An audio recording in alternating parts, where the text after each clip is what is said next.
सुना होगा, कल के न्यूज़पेपर में था, भारत का पहला स्वदेशी क्रूज लाइनर यह देश विदेश की सेल कराएगा। पैटर्न की दृष्टि से एक महत्वपूर्ण कदम है। ये छोटा सा पॉइंट है, भारत का पहला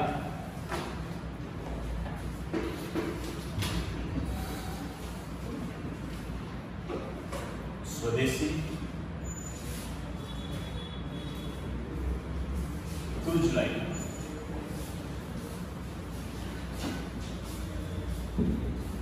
भारत का पहला स्वदेशी क्रूज लाइनर इसमें लिखो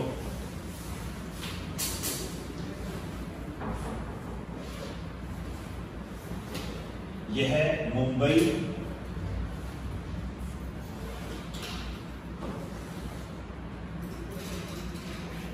गोवा कोची मुंबई गोवा कोची द्वीप लक्षद्वीप द्वीप लक्षद्वीप की सैर करवाएगा। इसके दो चरण दिए गए हैं, एक पहला चरण है, एक दूसरा चरण है। जो पहला चरण है ये तो अभी स्टार्ट होगा, और दूसरा चरण जो है मार्च 2022 में स्टार्ट होगा।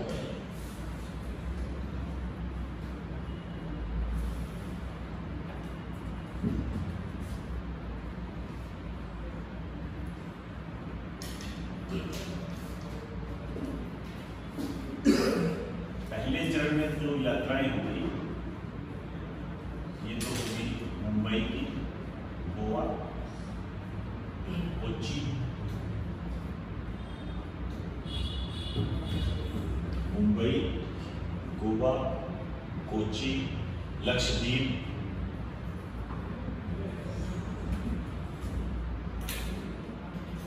और जो दमन द्वीप वगैरह है उनकी लगेगा। जो दूसरा चरण चलेगा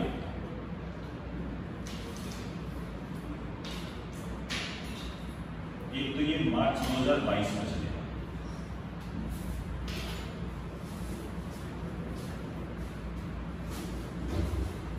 अगले साल चलेगा दूसरा चरण मार्च 2022 के अंदर। ये मार्च के मई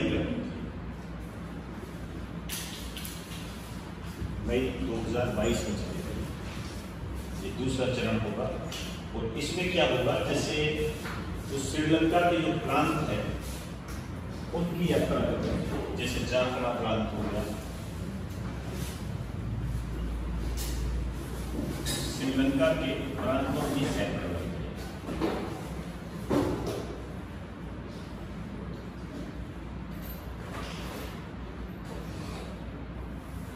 जैसे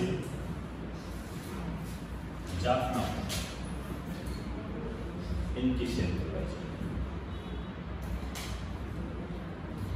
एक बात जो सबसे महत्वपूर्ण है कि इसमें सहयोगी कंपनी कौन सी है, कार्डेलिया क्रूज, ये इंपॉर्टेंट बात है। कार्डेलिया क्रूज ये आपके एग्जाम की दृष्टि से इम्पोर्टेंट है कि भारत सरकार ने भारत के पहले स्वदेशी क्रूज लाइनर के लिए किस कंपनी के साथ समझौता किया है, तो कार्डेलिया क्रूज के साथ किया है। ये काम किया और ये पहले चरण में यात्राएं वगैरह है। बेसिकली क्या है, आप ये कह सकते हो कि पर्यटन को बढ़ावा,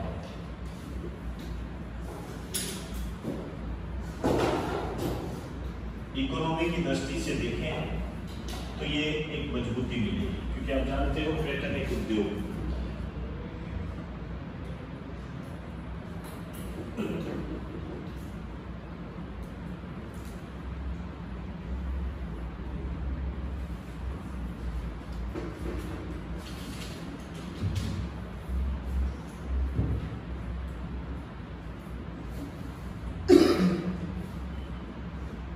चलिए एक राष्ट्रीय शिक्षा नीति मैंने आपको करवाई थी, यूट्यूब पे पूरा मैंने लगभग 45 से 50 मिनट तक का, शायद 45 मिनट का लेक्चर प्रोवाइड करवाया था राष्ट्रीय शिक्षा नीति को पूरा। ठीक है, वो वहां से आप देख लेना। यहाँ मैं आपको ये बताने जा रहा हूँ कि राष्ट्रीय शिक्षा नीति को लागू करने वाला पहला राज्य कौन सा है। पहला राज्य है कर्नाटक और दूसरा राज्य है मध्य प्रदेश। ये हाल फिलहाल की रिपोर्ट। आइए नया पॉइंट लिखिए।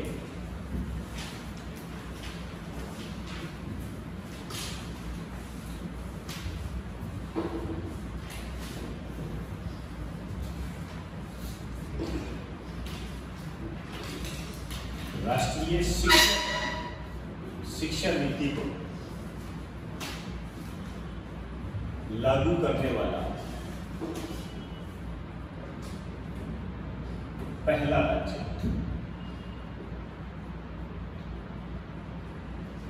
ये है कर्नाटक। ये इंपोर्टेंट क्वेश्चन। और दूसरा जो अभी लागू किया है वो है मध्य प्रदेश। अभी दो ही राज्यों ने ये लागू किया आज की डेट के आधार पर। आगे जो भी अपडेट होगा वो बता दिया जाएगा।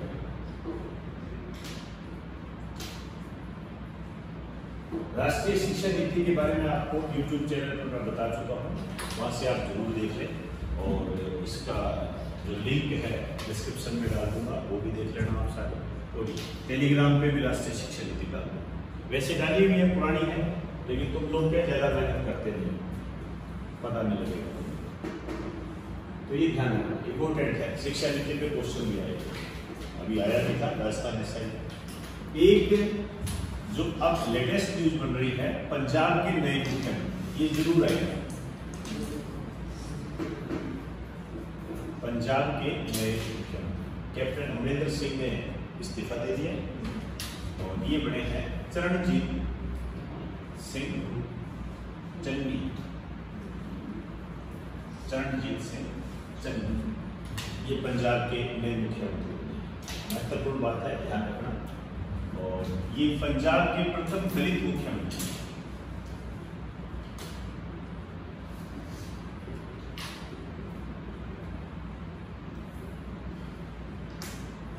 मुख्यमंत्री के संबंध में एक छोटी सी बात और कहना चाहूंगा।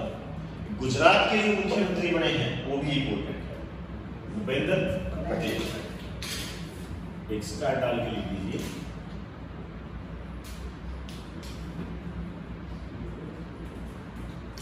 गुजरात के मुख्यमंत्री ये है भूपेंद्र पटेल। ये हालांकि पहले बता चुका हूं आपको।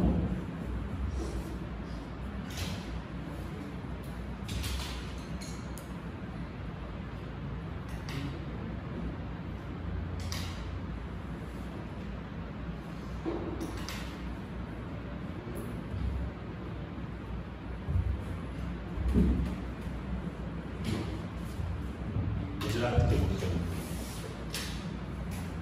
इससे पहले उत्तराखंड के भी नए मुख्यमंत्री बने थे, पुष्कर धामी, वो भी अपने आप में ध्यान रखना। आइए अब मैं एक टेनिस खिलाड़ी के बारे में बताने जा रहा हूं, ध्यान रखना। डिटेल बाद में दूंगा उसकी। एमा राडुकानु। एमा राडुकानु, इसको लगा दीजिए मोस्ट इंपोर्टेंट। हालांकि इसकी डिटेल मैं जब आपको टेनिस करवाऊंगा तब बताऊंगा। टेनिस के अंदर अपना जो प्रतियोगिताएं होती हैं, ये जैसे ऑस्ट्रेलिया ओपन टेनिस टूर्नामेंट हो गया, फ्रेंच ओपन हो गया, विंबलडन हो गया, इसके अलावा यूएस हो गया, इसके बारे में डिटेल के साथ बताऊंगा। क्वेश्चन भी आए हुए हैं। लेकिन एमा राडुकानु ये महत्वपूर्ण है बहुत ज्यादा, क्योंकि इसको बहुत ज्यादा हाईलाइट किया गया है। ब्रिटेन की टेनिस खिलाड़ी। ऐसे ही क्वेश्चन बनते हैं। एमा राडुकानु का संबंध किस देश से है? ब्रिटेन से। और किस खेल से संबंधित है? टेनिस। इसने US open tennis tournament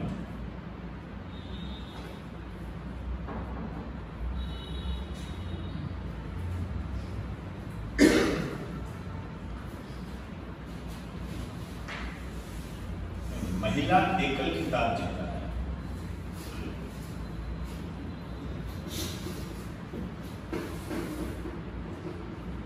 US open tennis tournament में महिला एकल खिताब जीता है। महिला एकल यूएस ओपन टेनिस टूर्नामेंट, ये बहुत ही महत्वपूर्ण बात है। बकायदा ब्रिटेन की महारानी एलिजाबेथ ने इन्हें बधाई दी है। एक लाइन लिख दीजिए।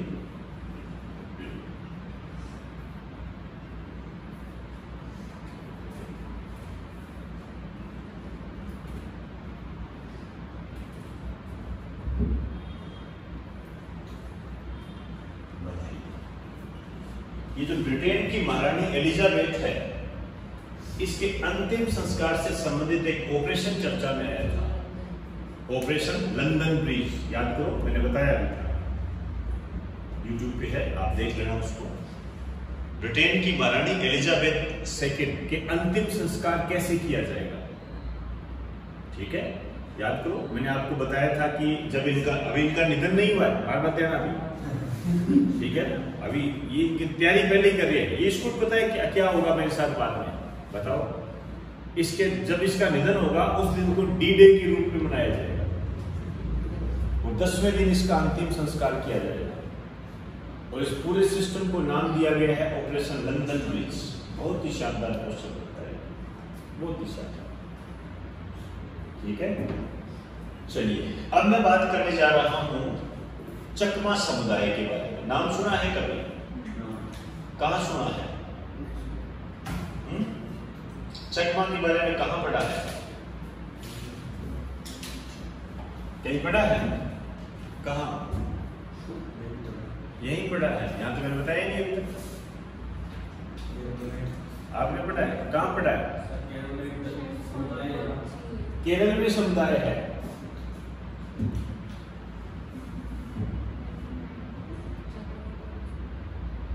चकमा, वाह, बहुत बढ़िया। धन्य हो गए पढ़ने वाले और पढ़ाने वाले दोनों, कमाल करते हैं यार, कमाल। अभी लेटेस्ट वीडियो अपलोड किया था हमने चकमा के बारे में, मत देखिए, मेरा तो क्या करता है, सिंपल सी बात है। आइए हेडिंग डालिए, चकमा व हाजोंग जनजाति।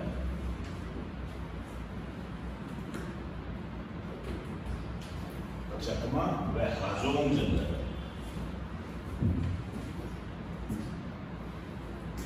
चकमा व हाजोंग जनजाति।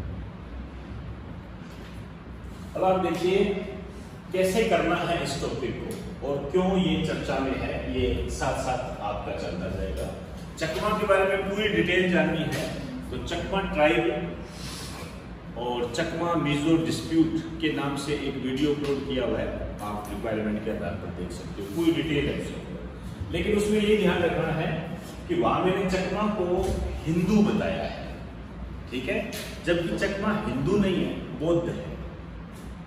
वैसे गलत नहीं है ये लाइन, कारण ये जो बौद्ध धर्म के जो लोग हैं ना, वास्तव में इनका बैकग्राउंड हिंदू ही है। आप देखते हो ना कि दलित वर्ग के लोग जो है बौद्ध धर्म को अपनाते हैं, वो रहा यही है इनका। लेकिन अब ठीक है, यदि पर्टिकुलरली ये बौद्ध में है तो हम बौद्ध मान के चल देते हैं इसको। आइए, ये जो चकमा और हाजोंग, एक क्वेश्चन तो यही बन जाता है कि चकमा और हाजोंग क्या है, एक जनजाति है, इस टाइप का क्वेश्चन बनता है, बहुत पहली लाइन का क्वेश्चन। दूसरा क्वेश्चन ये बनता है कि इनका मूल स्थान कौन सा है, मतलब कहां के, ये क्वेश्चन बनता है। तो ये बनता है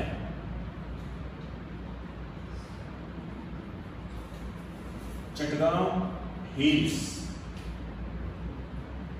ट्रैक्टस, चटगांव हिल ट्रैक्टस, इनका मूल स्थान ये है। चटगांव कह दो, चित्तोग्राम कह दो, एक ही बात होती है। ये कभी नाम सुना होगा मास्टर दा का, सूर्य से नेशनल मूवमेंट की अंतिम आतंकी कार्रवाई को अंजाम देने वाले, जिनको मास्टर दा के नाम से जाना जाता है। फिल्म भी आई हुई है अभिषेक बच्चन और दीपिका पादुकोण पर, वो है। उनसे रिलेटेड चट्टग्राम, चिट्टोग्राम बोलते थे। ये 1960 में मैं बात कर रहा हूं, 1960 की, उस समय ये पूर्वी पाकिस्तान हुआ करता था। वर्तमान में ये क्या है, बांग्लादेश है। मैं आज की बात कर रहा हूँ, ठीक है, ध्यान रखना। तो बेसिकली ये बांग्लादेश है। यदि 1960 की हम बात करें तो ये हो जाएंगे पूर्वी पाकिस्तान। यहाँ के ये मूल निवासी है। अब यहाँ ये रहते हैं, इसमें ये जो चकमा है ये तो है बौद्ध, और जो हाजोंग है ये हिंदू है। ये यहाँ के। अब यहां पर देखिए दो बातें हुई इनके साथ 1960 में। एक यहां पर क्या नदी है, कर्णाफुली नदी। कर्णाफुली नदी है इसी चट्टग्राम हिल्स पर। ये जो कर्णाफुली नदी है इस पर एक डैम है, बांध बना हुआ है। उस बांध का नाम है केप्टाई बांध।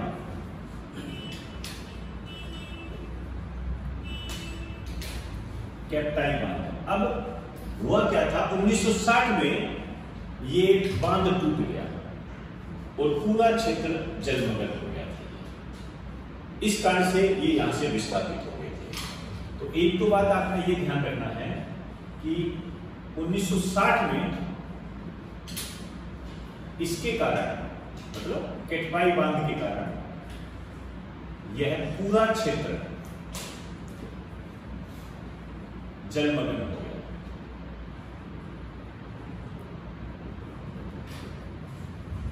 ये दूसरा, अब ये बांग्लादेश में रह रहे थे, चकमा बौद्ध है, हाजोंग हिंदू है, और बांग्लादेश में कौन है, मुस्लिम है।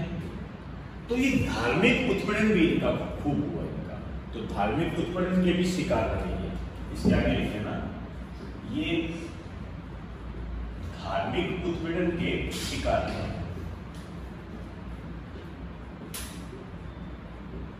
अब देखिए दो कारण हो गए।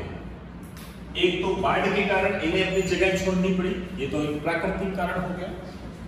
दूसरा, वैसे ही इनको परेशान किया जा रहा था, तो इन सब को मिलाकर एक रिजल्ट हमारे सामने ये आया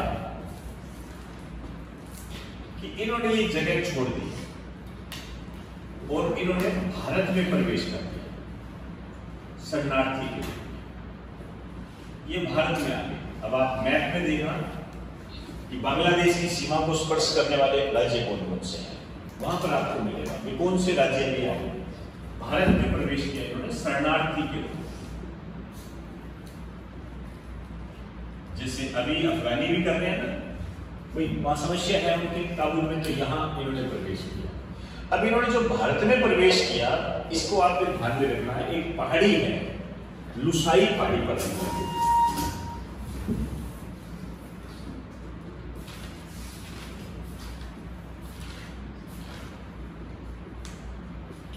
लुसाई पहाड़ी है, यहां पर है। ये वर्तमान में मिजोरम पर, मिजोरम में यहां है लुसाई पहाड़ी। आपसे पूछा जा सकता है लुसाई पहाड़ी कहां पर है, मिजोरम में है। मैप में इसको देखा जाए, ध्यान रखना, लुसाई पहाड़ी पर है। जब ये यहां पर रहने लगे तो बाद में क्या किया, भारत सरकार ने इनको स्थानांतरित कर दिया। भारत आप जानते हो शरणार्थियों को सेवा देने में आगे रहता है हमेशा। भारत ने इनका स्थानांतरण कर दिया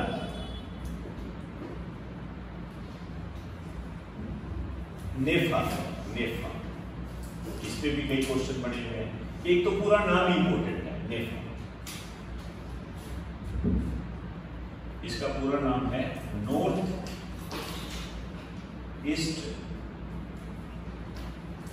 फ्रंटियर एजेंसी, उत्तरी पूर्वी सीमांत एजेंसी हिंदी में।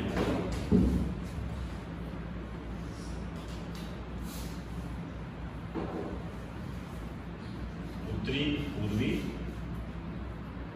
सीमांत एजेंसी।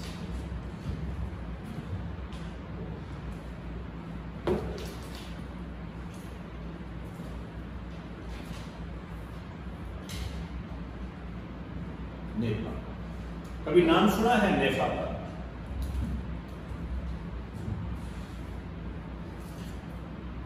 नाम सुना है? क्वेश्चन आया हुआ है। अरुणाचल प्रदेश का पुराना नाम क्या है? ध्यान रखें, अरुणाचल प्रदेश का पुराना नाम नेफा ही है। एक लाइन लिख देना। इसे 1972 में बदलकर अरुणाचल प्रदेश कर दिया गया।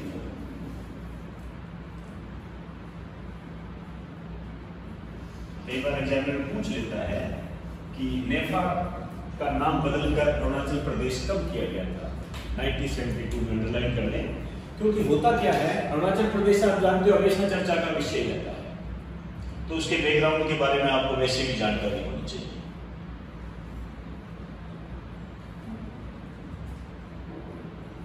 तो अभी अरुणाचल प्रदेश में है, समझ में आई बात सारी? यहां पर ये रह रहे हैं। अब करंट में क्या है, यदि हम 2015 में लेके चले तो सुप्रीम कोर्ट ने एक आदेश दिया था कि इन्हें भारत की नागरिकता दें। ये जो चकमा है, हाजोंग है, जो कि अभी अरुणाचल प्रदेश में रह रहे हैं, इनको भारत की नागरिकता दें। आप जानते हो सुप्रीम कोर्ट ने भारत सरकार को जब आदेश दिया तो समय लग जाता है। अभी 2021 में ही भारत सरकार ने कहा है कि इन्हें नागरिकता दी जाएगी, तो भारत सरकार इनको नागरिकता देगा। लेकिन समस्या ये पैदा हो गई कि अरुणाचल प्रदेश में जो स्थानीय प्रांतीय पार्टियां हैं, ये इसका विरोध कर रही है कि इनको नागरिकता ना दो। अब हमें ये जानना पड़ेगा कि इनको नागरिकता क्यों ना दे, ऐसा क्या कारण है, क्या प्रभाव पड़ जाएगा, उसको हम जानने का प्रयास करते हैं। बताइए ये सब।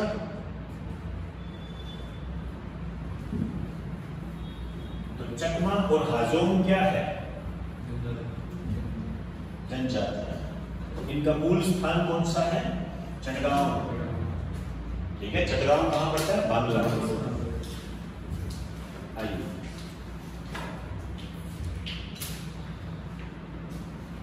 देखिए 2015 सुप्रीम कोर्ट का आदेश,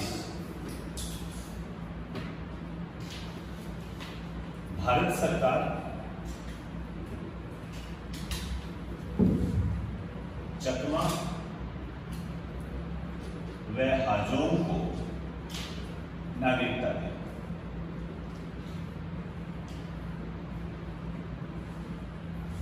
तभी विवाद हुआ था। अभी 2021 में भारत सरकार ने इन्हें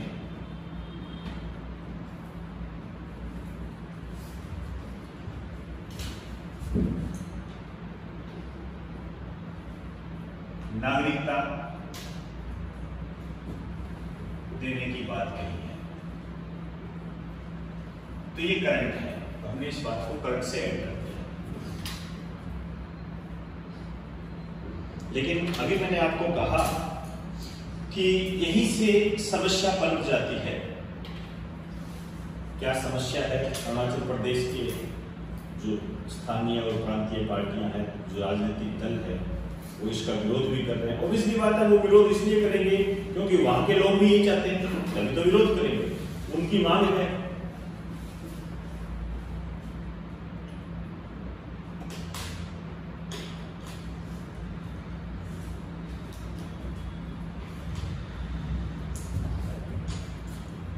समस्या क्या आ रही है? देखिए समस्या अरुणाचल प्रदेश के, लिखते जाए साथ साथ,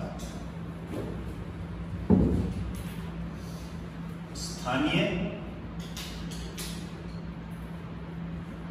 व प्रांतीय राजनीतिक दल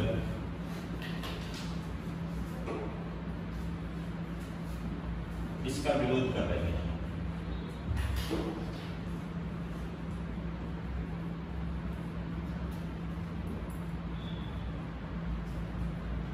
स्थानीय और प्रांतीय राजनीतिक दल जो है इसका विरोध कर रहे हैं।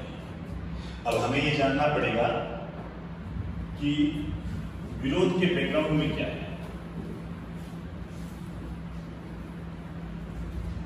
अब देखो, ये जो चकमा और हाजोंग है, इनकी जो जनसंख्या है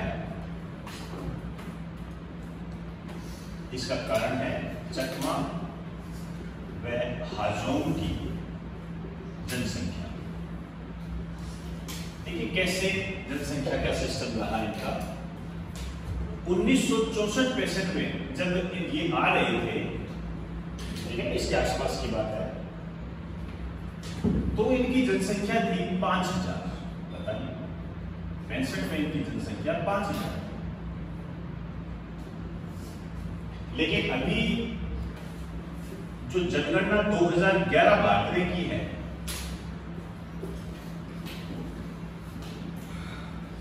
आप कह सकते हो कि इनकी जो वर्तमान जनसंख्या है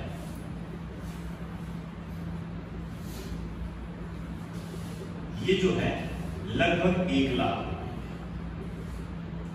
अब 5000 से ये 1 लाख हो गई है।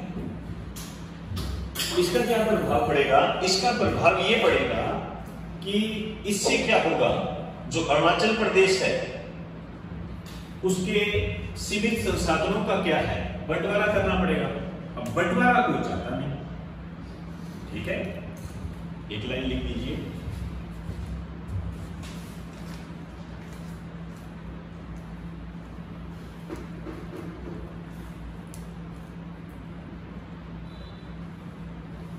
प्रदेश के सीमित संसाधनों का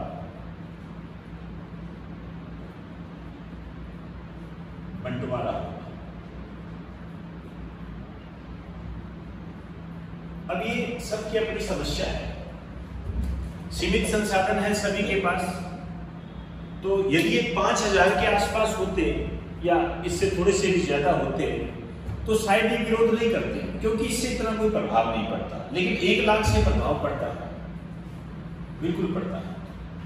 अब आप देखिए, जैसे आप राजस्थान के हो और राजस्थान में अभी आप एक आंदोलन कर रहे हो ना कि जो दूसरे स्टेट के जो अभ्यर्थी है, स्टूडेंट जो है, वो आपके स्टेट के एग्जाम की परीक्षाएं ना दे पाए या उनका एक कोटा निर्धारित किया जाए।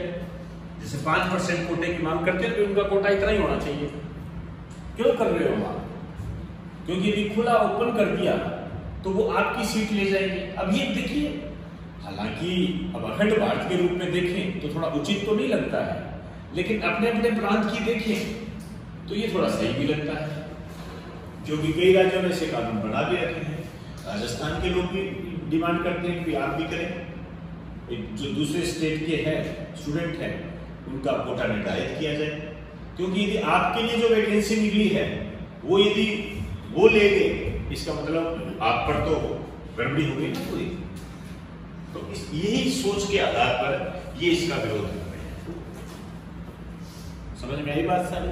तो आपको इन बातों का ध्यान रखना है। नेफा के बारे में ध्यान होना चाहिए, और इसके अलावा जो पहाड़ी है जिस पर ये भारत में इन्होंने प्रवेश किया था उसके बारे में ध्यान होना चाहिए। एक मूल रूप से ये कहा कि ये करंट से संबंधित बातें आती हैं।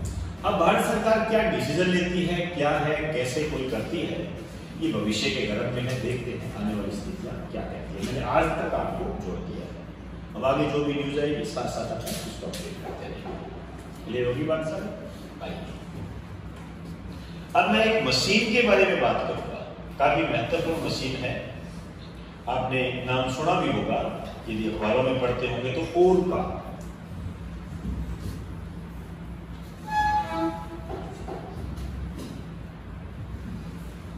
आराम से बैठ जाइए, इधर उधर ज्यादा स्थानांतरण ना करें। ये तो चकमा और हाजोंग में शामिल कर दूंगा, फिर शरणार्थी कहलाओगे। चलिए, ओर का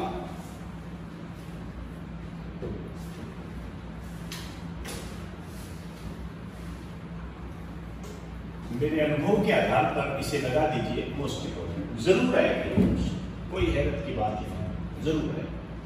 99% ये क्वेश्चन आने की पूरी संभावना है। आगे आपकी मर्जी है कि आपके दिमाग पर यह है कितना काबिल रहता है। और का ये जो वर्तमान में विश्व की जो सबसे बड़ी समस्या चल रही है, जिसे हम ग्लोबल वार्मिंग कहते हैं, ग्रीन हाउस प्रभाव से जो पैदा होती है, या पोल्यूशन कहते हैं, उससे संबंधित है, तो अपने आप में इम्पोर्टेंट। आपसे यहां तक ये क्वेश्चन बनेगा कि और का क्या है, अभी हाल ही में चर्चित और का है, आपसे दे देगा कंप्यूटर का एक वायरस आने तो वही उड़ जाएगी, क्या पता आ गया। यही होता क्या, यही तो है। और बाई चांस उसने ये कह दिया कि कोरोना की एक नई वैक्सीन जो आने वाली है, फिर गए क्यों, ऐसे ही तो क्वेश्चन बनाता है, इसी तरीके से तो देता है आपको। अभी आया था ना असाइनमेंट, कोवी सेल्फ है, कोवी सेल्फ है, तो आज तो टूट पड़े, कोरोना की वैक्सीन है, हालांकि कोरोना की वैक्सीन तो कोविशील्ड है। आधे तो यहां तक दिमाग लगा लेते हैं कि यार इसमें हो सकता है थोड़ी मिस प्रिंटिंग होगी, लगा लेते हैं दिमाग, क्या है हो सकता है भाई, ये एग्जामिनर है, हम भी बेवकूफ नहीं है, ले भाई कोरोना की वैक्सीन। और ऑप्शन और था, वो ऑप्शन और था, जबकि वो आप जानते हो एक रैपिड एंटीजन टेस्ट है। तो इसी तरीके की बातें आती हैं। तो और का एक लाइन लिख दीजिए, यह एक मशीन है, यह एक मशीन है जो कार्बन उत्सर्जन को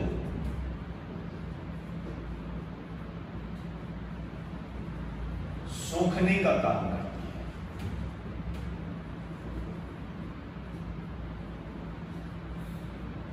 कार्बन उत्सर्जन को सोखने का काम करती है, मशीन कार्बन उत्सर्जन को सोखने का काम करती है।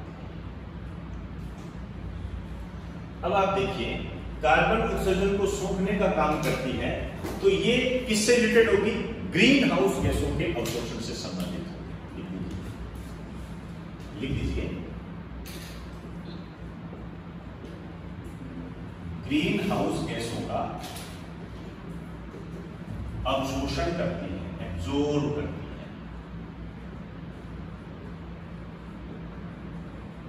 हालांकि ग्रीन हाउस गैसेस के बारे में अपने पर्यावरण में पढ़ते हैं, इन्वायरमेंट इकोलॉजी में पढ़ते हैं इसको, मैं यहाँ बता देता हूँ कुछ कौन कौन सी ग्रीन हाउस गैसें हैं। जैसे एक क्वेश्चन तो आप देखते हो कि सबसे ज्यादा महत्वपूर्ण गैस कौन सी है, कार्बन डाइऑक्साइड। एक बार इसका परसेंटेज भी पूछ लिया, लगभग 60%। इसके अलावा जल वाष्प की होती है, नेचुरल होती है, और मीथेन गैस होती है। इसके अलावा नाइट्रोजन के ऑक्साइड है,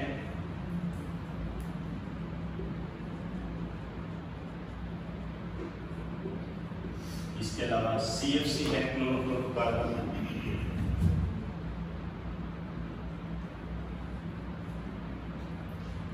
आदेश 2016 में इस संबंध में क्वेश्चन आया था, क्रम से व्यवस्थित करो, ये आया था।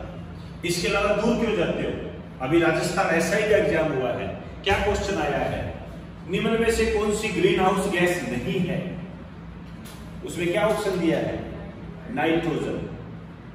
क्या नाइट्रोजन ग्रीन हाउस गैस है, नहीं है, ध्यान रखना। लेकिन नाइट्रोजन के ऑक्साइड ग्रीन हाउस में आते हैं। तो ज्यादा भोलेपन का दिखावा मत करना, एक स्टार डाल के लिख दीजिए, नाइट्रोजन ग्रीन हाउस गैस नहीं है, नाइट्रोजन ग्रीन हाउस गैस नहीं है। ये छोटी छोटी गलतियां करते हैं।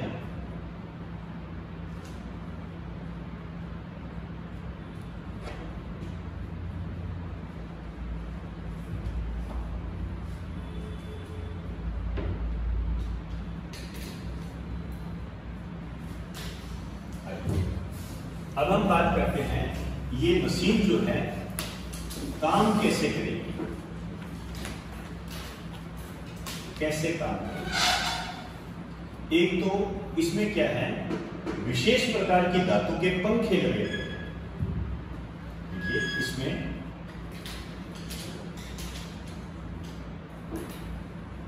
विशेष प्रकार की धातु के पंखे लगे हुए हैं।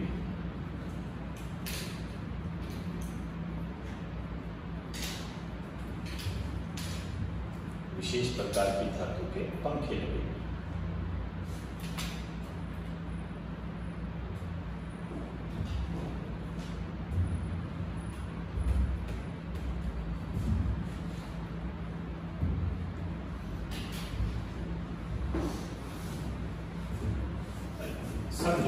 एक बार समझ लीजिए। देखो मैं एक हल्का सा डायग्राम बना रहा हूं। जैसे ये कोई मशीन है, ये मशीन है, ऐसे मान लीजिए मशीन है,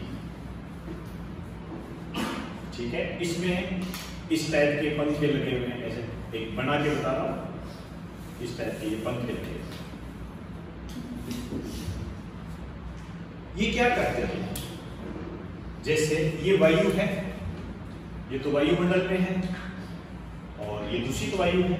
आप कह सकते हो कार्बन युक्त है ये वायु, क्योंकि कार्बन युक्त हो गई, या आप CO2 युक्त भी कह सकते हो, क्योंकि CO2 की मात्रा बढ़ती जा रही है। एक ही बात है, कार्बन युक्त कह दो, CO2 युक्त कह दो। ये पंखे क्या करते हैं, इस वायु को खींच लेते हैं, ये ठीक है। मैं यहां लिख भी देता हूं आसान भाषा में, वायु को ये पंखे खींच लेते हैं। अब ये खींच लेते हैं, ये फिर क्या करते हैं, एक जलीय विलयन बना होता है इसके अंदर, इस तरीके से हम जलीय विलयन बना देते हैं। ये जो जलीय विलयन है, इसमें क्या होता है, इसमें कार्बन का अवशोषण होता है। ये जलीय विलयन में क्या होता है, इस कार्बन का अवशोषण होता है। अब देखिए इसी कार्बन को तो निकालना था, इस कार्बन का अवशोषण कहां हुआ, इस जलीय विलयन में, ठीक है। जलीय विलयन में कौन लेकर आया, ये पंखे। पंखे किस माध्यम में कार्बन को लेकर आए, वायु के माध्यम से। वायु कहां है, वायुमंडल में। तो यहां के वायुमंडल में कार्बन की मात्रा कैसी होगी, कम। यही तो चाहते हैं हम। तो ग्रीन हाउस गैसों की मात्रा कम होगी, पोल्यूशन कम हुआ, ग्लोबल वार्मिंग की समस्या से हम निपट सकते हैं। तो यही मशीन है, लेकिन अब फिर समस्या पैदा हो जाती है। ये जो कार्बन हम इकट्ठा करेंगे, इसका क्या करेंगे, इसके लिए क्या होता है, जैसे ये जो कार्बन है, एक तो इसे जमीन में डाल दिया जाता है, जमीन में गाड़ देंगे, पोल्यूशन नहीं करेगा। इसके अलावा ईंधन का निर्माण किया जा सकता है, फ्यूल बना सकते हैं, ईंधन का निर्माण किया जा सकता है। इसके अलावा अन्य रसायनों का निर्माण किया जा सकता है। तो इसके कई फायदे हैं। एक तरीके से आप कह सकते हो रिसाइकल, पुनः चक्रण किया जा सकता है, और पुनः चक्रण पर्यावरण संरक्षण में सबसे महत्वपूर्ण टेक्निक के रूप में जाना जाता है। यदि रिसाइकल का सिस्टम जो होता है, ये बहुत बेहतरीन होता है पर्यावरण संरक्षण की दिशा में। कभी आपने नाम सुना होगा RRR, RRR, पर्यावरण संरक्षण की दिशा में एक व्यवस्था होती है, उसमें से एक R का मतलब रिसाइकल होता है, पुनः चक्रण। पढ़ते हैं पर्यावरण को, तो एक बार आप इसे उतार दीजिए।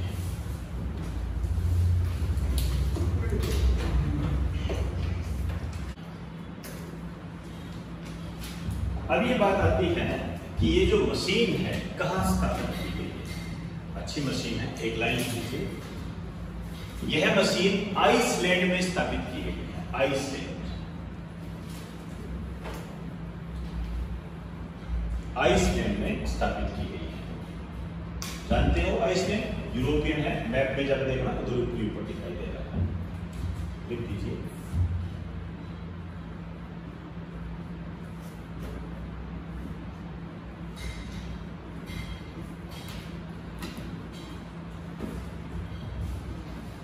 आइसलैंड लगाई गई।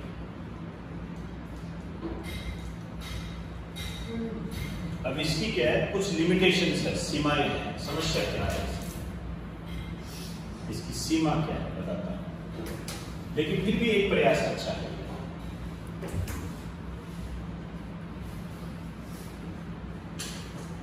एक आंकड़ा है हमारे सामने, एक मशीन के द्वारा CO2 का अवशोषण या कार्बन का अवशोषण भी कह सकते हैं, ये है लगभग 4000 ton per year. 4,000 ton per year, एक वर्ष के अंदर 4,000 टन।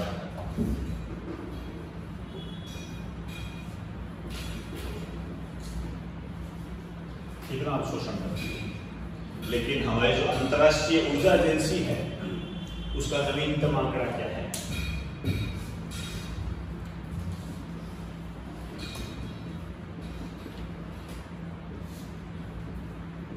अंतर्राष्ट्रीय ऊर्जा एजेंसी के अनुसार ये क्या कहता है?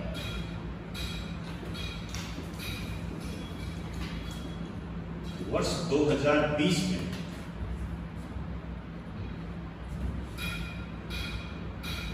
पूरे विश्व में CO2 का उत्सर्जन कितना? वर्ष 2020 में पूरे वर्ल्ड में CO2 का उत्सर्जन ये हुआ 34.7 अरब टन। 34.7 अरब टन।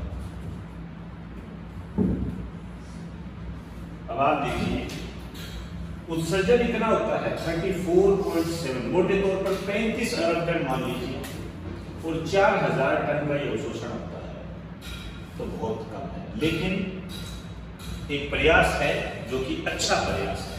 ये आंकड़ा भी इंपोर्टेंट है, ध्यान रखना, पूछे जाते हैं, नवीनतम आंकड़े हैं सारे। 34.7 अरब टन 2020 में ये पूरा उत्सर्जन हुआ था। CO2 अपने आप में महत्वपूर्ण है।